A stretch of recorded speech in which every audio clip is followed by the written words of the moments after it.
Pour initier une remise documentaire export, vous cliquez sur Service Trade, après sur Remise documentaire export. Ensuite, vous activez le bouton Initiation EC, puis Remise standard.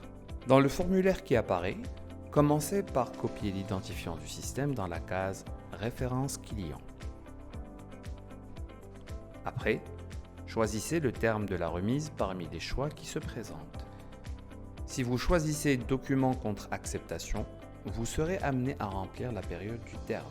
À titre d'exemple, une période de 90 jours après l'arrivée des marchandises.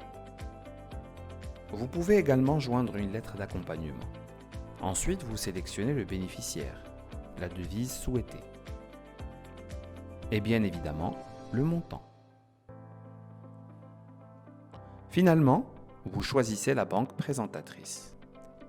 Concernant les détails de l'expédition, le numéro du BL est obligatoire, ce qui est le cas pour tous les champs avec une étoile rouge. Vous pouvez aussi saisir l'identifiant du transporteur, le lieu de départ, le lieu de destination, les incoterms et le lieu associé, selon les termes de la remise. La partie instruction sur l'encaissement contient des champs relatifs au paiement, à la date et aux parties qui prendront en charge les frais d'ouverture et les frais correspondants, que ce soit le tireur ou bien le tiré. Le dernier champ, Autres instructions, est réservé aux précisions destinées à la banque en fonction de votre requête.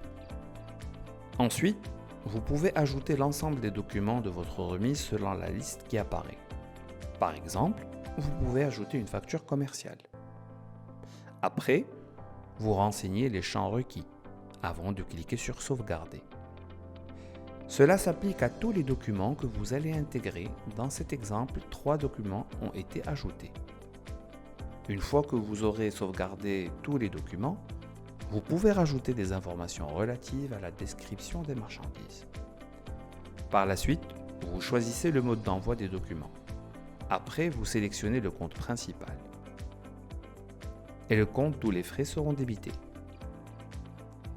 Finalement, vous cliquez sur Ajouter un fichier en bas. Le nom du fichier ne doit pas comporter de caractères spéciaux pour ne pas être bloqué. Ensuite, vous choisissez un document déjà enregistré dans vos fichiers